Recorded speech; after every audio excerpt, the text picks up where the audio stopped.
Welcome back to my channel. I'm Abhishek Shrivastava and the name of this channel is Oxford Educational Hub. Guys, अगर आप new viewers हैं तो सबसे पहले subscribe कर लीजिए इस चैनल को और बेल आइकन दबा लीजिए ताकि जो हमारे आने वाले वीडियोस हैं वो आप तक सबसे पहले पहुंच सके। क्योंकि हम लोग एक सीरीज चला रहे हैं जिसके तहत आपको हर एक पार्ट के जो टेंसेस हैं, ये यूजेस हैं, उसके बारे में स्टडी आपको कराएंगे। लास्ट वीडियो में हम लोगों ने प्रेजेंट इंडेफिनिट का part first and part second पूरी तरीके से कंप्लीट कर लिया था। अब हम लोग इसके सेकंड स्टेज पे मींस पास्ट इंडेफिनिट के बारे में हम लोग पढ़ेंगे। पास्ट इंडेफिनिट क्या है कि सबसे पहले हम बताते हैं past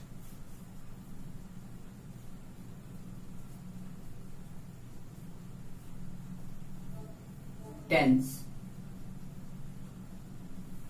past indefinite tense, past indefinite tense में कौन से टेंसेस आते हैं कि वो वाक्य जो कि भूतकाल में हो चुका है, means the action which had already happened in the past.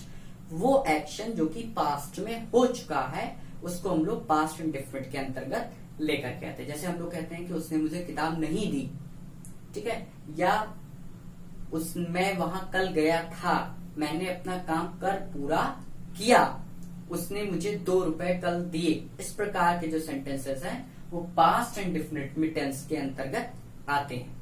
Past indefinite के अंतर्गत कुछ ऐसे भी वर्ड्स और सेंटेंसेस आते हैं जिसके अंत में बड़ी ई की मात्रा आती है, ठीक है। अगर इस सेंटेंस को पहचानने की हम बात करें कि हम कैसे आइडेंटिफाई करेंगे कि ये 12 टेंसेस में से कौन सा टेंस है, तो सबसे पहले इसको हम लोग इस चीज को जानते हैं, ठीक है। इस चीज को जानने के लिए हम इसको पहचान नाम देंगे। पहचान में क्या है कि अगर वाक्य के अंत में बड़ी ई आए तो वहां जो है पास्ट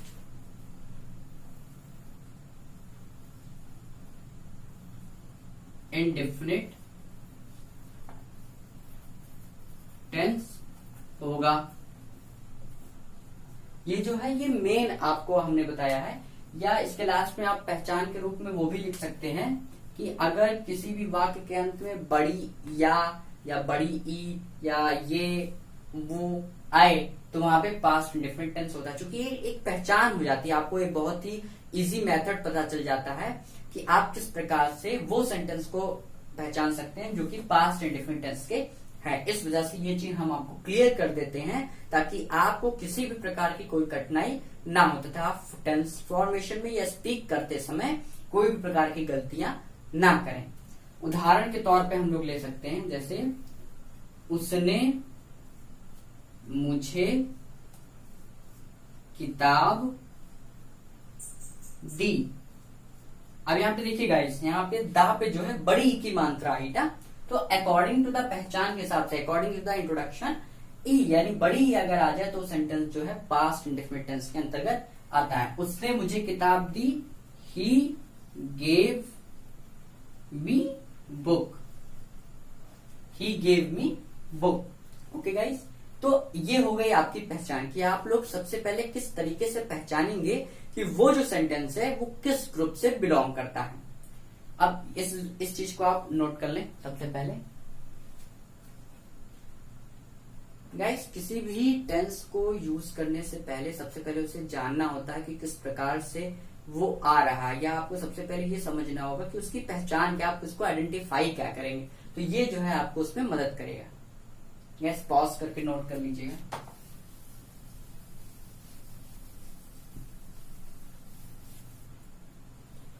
अब जैसे कि लास्ट वीडियो में, अक्सर वीडियो में मैं बताता हूं कि किसी भी टेंस को या सेंटेंस को बनाने का रूल क्या है, फॉर्मेशन क्या है। क्योंकि जैसा कि है ना कहा, कोई भी चीज बिना रूल के अगर चलती है तो सही तरीके से नहीं हो पाती, उसमें जो है एनार्की फैल जाती है। तो रूल बहुत इंपॉर्टेंट है। तो सेंटेंस का रूल्स क्या है कि रूल आप कैसे बनाएंगे, इसका भी रूल है, rule of translation. Rule of translation किसका, of past indefinite tense. Step first क्या है, स्टेप फर्स्ट है आपका राइट सब्जेक्ट। जैसा कि सारे सेंटेंसेस में होता है, सबसे पहले हम लोग जो है सब्जेक्ट लिखते हैं, और इसका जो दूसरा है, अब जैसे कि हम लोग प्रेजेंट इंडेफिनिट में क्या लिखते थे कि वर्ब की फर्स्ट फॉर्म, यहां पे हम लोग जो लिखेंगे वो लिखेंगे वर्ब, पर किस फॉर्म में, उसकी सेकंड फॉर्म में। गाइस जब हम लोग वर्ब पढ़ेंगे तो उसके बारे में सही तरीके से पढ़ेंगे, लेकिन अभी आप ये केवल जान लें कि वर्ब की जो है 5 फॉर्म्स होती हैं। वो होती है first form, second form, third form और इंक फॉर्म, पार्टिसिपल फॉर्म। तो sorry, first form, second form, third form, ing form और परफेक्ट फॉर्म। तो ये जो है ये सेकंड फॉर्म है, वर्ब की सेकंड फॉर्म। ओके, यहाँ पे सेकंड फॉर्म का यूज हम लोग करेंगे। स्टेप 3 जो है उसमें वही चीज है जैसे कि हमेशा का रहता है, राइट ऑब्जेक्ट, और फिर step 4 right other words, right other words. तो रूल ऑफ ट्रांसलेशन ये है कि सबसे पहले हम सब्जेक्ट लिखेंगे, उसके बाद वर्ब लिखेंगे, वर्ब की सेकंड फॉर्म लिखेंगे, फिर सब्जेक्ट के साथ ऑब्जेक्ट लिखेंगे, उसके बाद सब्जेक्ट के साथ अदर वर्ड्स का यूज करेंगे। ओके गाइस, तो ये रूल ऑफ ट्रांसलेशन, इसको आप नोट कर लें ताकि आपको इजी हो किसी इस सेंटेंस को फॉर्म करने में। अब हम लोग इसके अकॉर्डिंग जो है फॉर्मूला पढ़ेंगे कि किस फॉर्मूले के आधार पर हम इस पास्ट इंडेफिनिट के टेंस को आसानी से बना सकते हैं। तो इसके लिए फॉर्मूला क्या है, फॉर्मूला ये है कि सबसे पहले हम लोग इसका सब्जेक्ट लिखेंगे, फिर वर्ब लिखेंगे। वर्ब क्या है, सेकंड फॉर्म। वो सब्जेक्ट सिंगुलर हो या प्लूरल इससे मैटर नहीं करता, सब्जेक्ट सिंगुलर या प्लूरल इससे मैटर नहीं है, सब्जेक्ट चाहे जैसा, हमेशा वर्ब की सेकंड फॉर्म इसमें यूज होगी। फिर जो है ऑब्जेक्ट यूज होगा, और फिर जो है अदर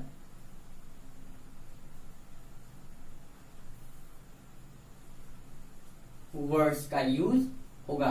तो गाइस ये फॉर्मूला है कि किस प्रकार से आप प्रेजेंट इंडेफिनिट के टेंस को फॉर्म करेंगे।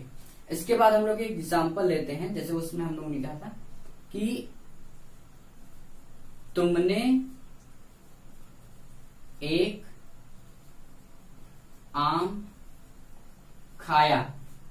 अब देखिए हमने क्या कहा था कि बड़ी ई है या है, ये है, ये है, तो वहां पे जो है पास्ट इंडेफिनिट टेंस होता है। तो इसका क्या बनेगा, तुमने एक आम खाया, यू। अब ईट का जो सेकंड फॉर्म है उसको हम लोग एट कहते हैं, और जो थर्ड फॉर्म है उसको हम लोग ईटन कहते हैं। ओके, ईट, एट, ईटन। तो यहाँ पे सेकंड फॉर्म लगना है, तो जो है यू एट ए मैंगो, तुमने एक आम खाया, यू एट ए मैंगो। ये ईट का सेकंड फॉर्म एट और थर्ड फॉर्म ईटन। गाइस ऐसे ही हर एक सब्जेक्ट में के बाद वर्ब की सेकंड फॉर्म यूज होगी पास्ट इंडेफिनिट टेंस में, ये चीज मत भूलिएगा। अब क्वेश्चन ये उठता है कि हम वर्ब की सेकंड फॉर्म कैसे पता करेंगे कि कौन से वर्ब की कौन सी सेकंड फॉर्म है। इसके लिए भी मैं आपके लिए वीडियो बना दूंगा। नेक्स्ट वीडियो जो होगी हमारी इसी सेंटेंस पे, इसी वीडियो उस पे होगी कि हम लोग वर्ब का जो सेकंड फॉर्म है वो कैसे बनाते हैं या कैसे याद कर सकते हैं इजीली। अब मैं आपको इससे रिलेटेड कुछ ऐसी चीज बताने के प्रयास कर रहा हूं जो कि आपके लिए बहुत ही महत्वपूर्ण होगी। जैसा कि इसमें बहुत बार आ जाता है, जैसा कि हमने प्रेजेंट डिफिनेट एक्सेप्शन बताए थे कि देता है या दिया। एग्जाम्पल के तौर पे हम लिखते हैं या लिख सकते हैं some important information, some important points. पहली पॉइंट क्या है कि अगर किसी वाक्य में द, जी हाँ दोस्तों, द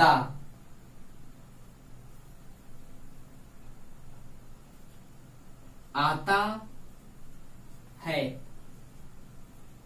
तथा उस द का कोई मतलब नहीं होता,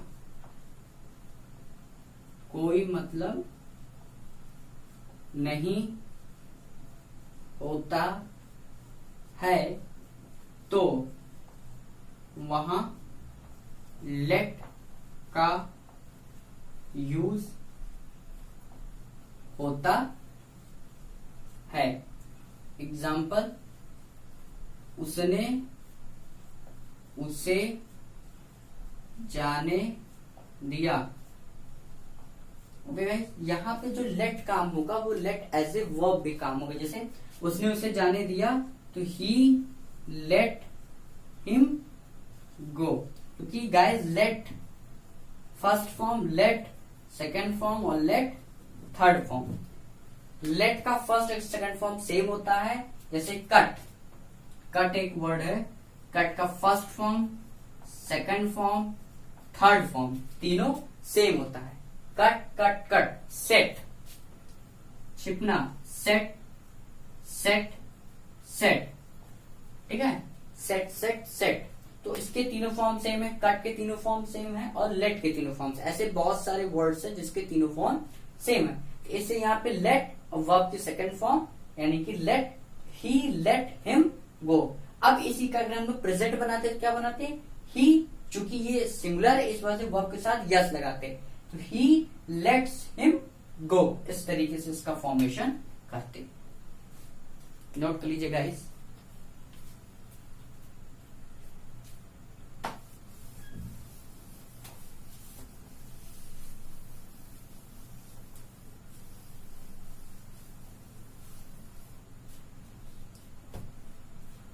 चलिए गाइस, अब हम लोग कुछ और एग्जांपल्स की प्रैक्टिस करते हैं। उसने एक काम किया। ही, अब करने का जो फर्स्ट फॉर्म होता है वो होता है डू, तो डू का सेकंड फॉर्म क्या होगा, डिड। थर्ड फॉर्म क्या होगा, डन।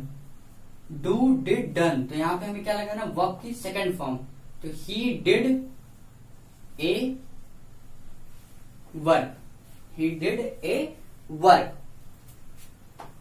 दूसरा है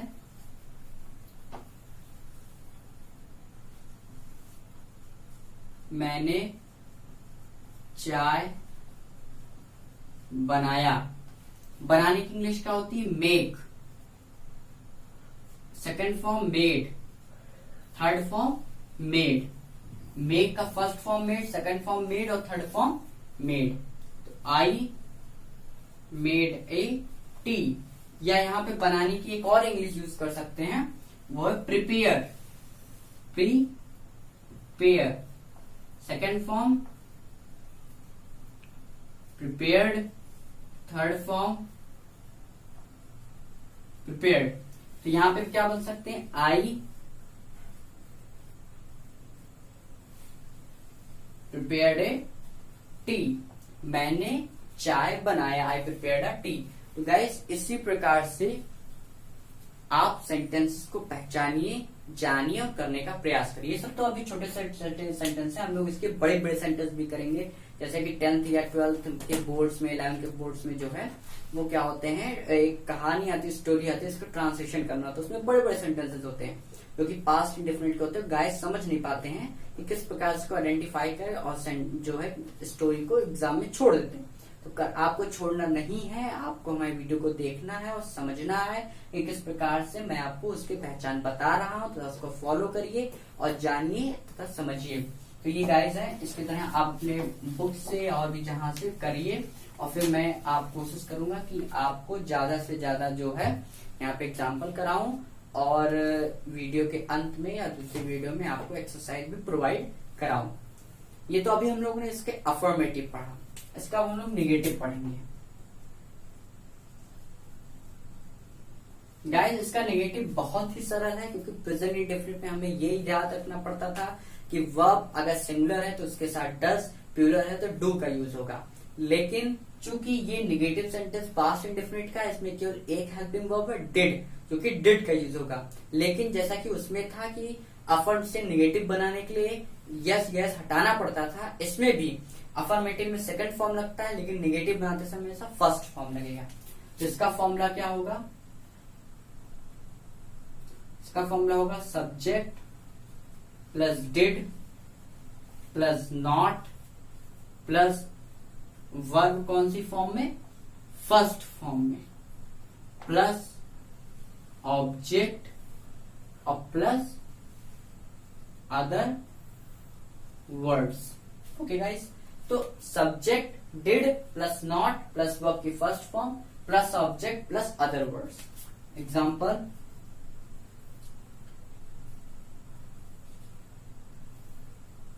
राम ने उसको नहीं देखा। तो Ram did not see him. Ram ने उसको नहीं देखा। Ram did not see him. इसका अफर्मेटिव क्या होगा? राम ने उसको देखा। अगर हम लोग नहीं हटा दें तो राम ने उसको देखा। तो राम और सी का, सी जो है फर्स्ट फॉर्म है, सी क्या है आपका? First form. Second form saw, third form seen. तो सेकंड फॉर्म लगी तो राम सॉ हिम। राम ने उसको देखा। राम ने उसको देखा और राम ने उसको नहीं देखा। तो Ram did not see him. और इस अफर्मेटिव का राम सॉ हिम। इसी प्रकार से हम लोग इसका अफर्मेटिव और निगेटिव बनाएंगे। लेकिन निगेटिव बनाते समय ये चीज हमेशा ध्यान रखिए कि जो हम लोग यहाँ पे सेकंड फॉर्म लगाते हैं वो हटा करके यहाँ पे वर्ब की फर्स्ट फॉर्म लगाएंगे।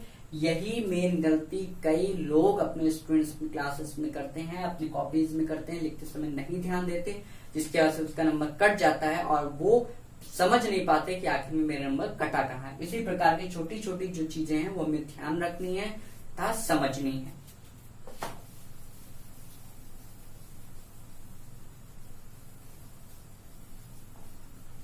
गाइस, किसी भी टेंस को समझने के लिए प्रैक्टिस बहुत इंपॉर्टेंट होता है। प्रैक्टिस जो है इसकी बहुत ही जरूरी होती है। कमेंट्स में लिखा गया था कि लास्ट में आप कोई भी वोकैब्स जो है ऐड जरूर किया करिए, तो उसको हम ऐड करते हैं। लास्ट में हमने जो है एक वर्ड, उसकी मीनिंग सिनोनिम्स बताई थी। अब इस वीडियो में मैं आपको वन वर्ड सब्स्टिट्यूशन के तहत एक वर्ड लेके आया हूं जो कि बहुत ही डीप आपको बताऊंगा। कि एक है the man who studies for the evolution of mankind। वो आदमी जो कि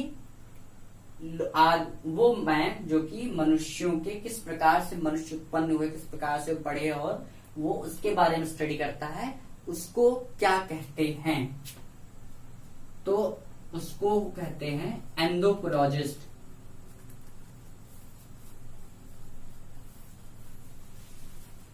एंथ्रोपोलॉजिस्ट, इसको बहुत तो अलग नाम से प्रयोग से प्रोनाउंस करते हैं, लेकिन इसका जो राइट प्रोनाउंसिएशन है वो है anthropologist. Means anthropologist is the man who studies for the evolution of Mankind. इसके साथ ही आपके साथ एक क्वेश्चन है, वो हमारा क्वेश्चन ये होगा,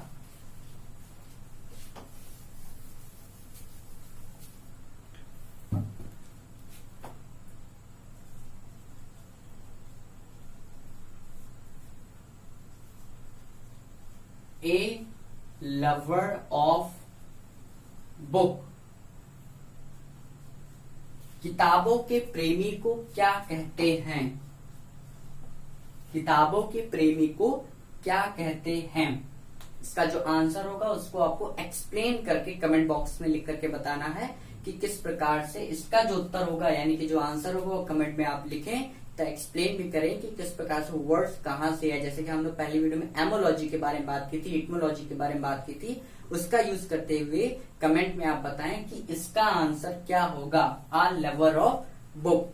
तो गाइस, इस वीडियो में हमने आपको अफर्मेटिव और नेगेटिव और पास्ट इंडेफिनिट टेंस बताए। इसके नेक्स्ट वीडियो में हम आगे के यूजेस ऑफ टेंस को लेकर के आएंगे। तब तक के लिए अपनी पढ़ाई अब जारी रखें और प्रैक्टिस करते रहें ताकि आपकी जो इंग्लिश से प्रिवेंट होती रहे, और हमारी वीडियोस को सब्सक्राइब करें ताकि आगे के और नोटिफिकेशन ताकि आप तक पहुंच सके। Keep practising and keep aware, keep study.